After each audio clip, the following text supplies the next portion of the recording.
Inauguration Day for President-elect Joe Biden will look unlike anything the nation has seen before, as the scars of COVID-19 and the January 6 insurrection at the U.S. Capitol turn the West Front into a virtual ghost town compared to years past. Instead of a parade down Pennsylvania Avenue, there will be a memorial at Arlington National Cemetery. Instead of balls, there will be Zoom parties. Instead of hundreds of thousands congregating on the Capitol grounds and on the National Mall, there will be thousands of National Guard members. What to watch for on Inauguration Day: the swearing-in. Biden's oath of office is the only essential. The Constitution sets out a 35-word oath for the new president. Some presidents make it 39 by tacking on "So help me God."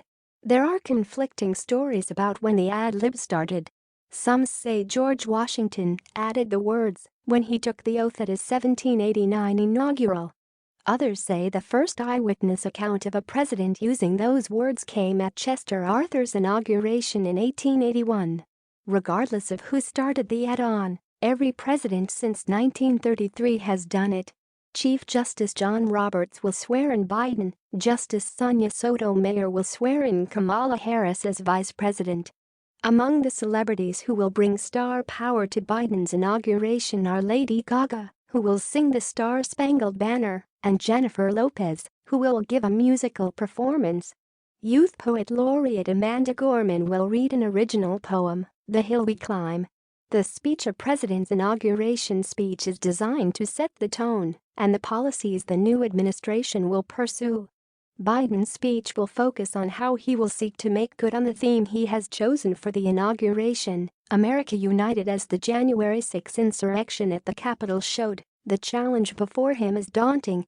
Who won't be there? President Donald Trump has opted not to attend the inauguration, becoming the first president to do so since Andrew Johnson in 1869. The tradition of a president attending his successor's inauguration began with George Washington, and projects to the country and the world that America is transitioning to new leadership freely and in peace. Biden and Harris are urging supporters to stay home because of the coronavirus pandemic. The National Mall is closed, and just a fraction of the tickets usually handed out for an inauguration will be distributed. About 200,000 small U.S. state and territorial flags have been installed on the National Mall, representing those who can't attend. A few lawmakers from both parties have indicated that they will not be attending out of safety concerns following the Jan. 6 attack on the Capitol. Who will be there? Vice President Mike Pence and most members of Congress are expected to attend. The lawmakers can bring one guest. In previous inaugurations, lawmakers scored hundreds of tickets to distribute to friends, donors and constituents. Former presidents Barack Obama, George W. Bush and Bill Clinton and former First Ladies Michelle Obama, Laura Bush and Hillary Clinton are expected to attend.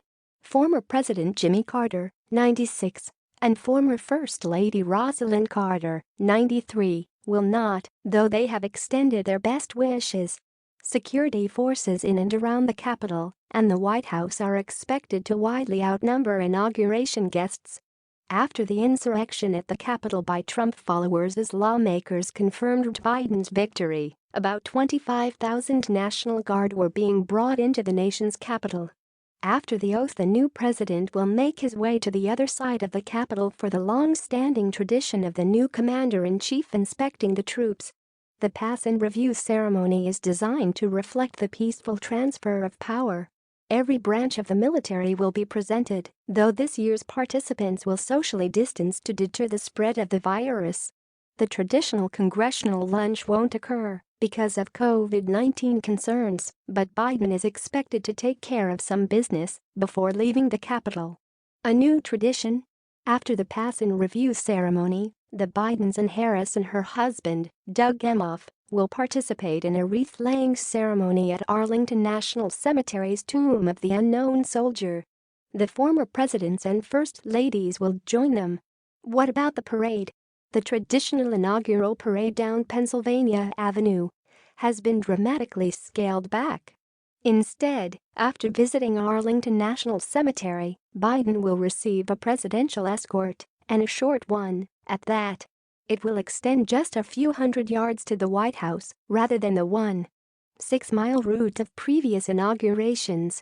The proceedings will provide the world with the images of Biden going to his new home without attracting large crowds.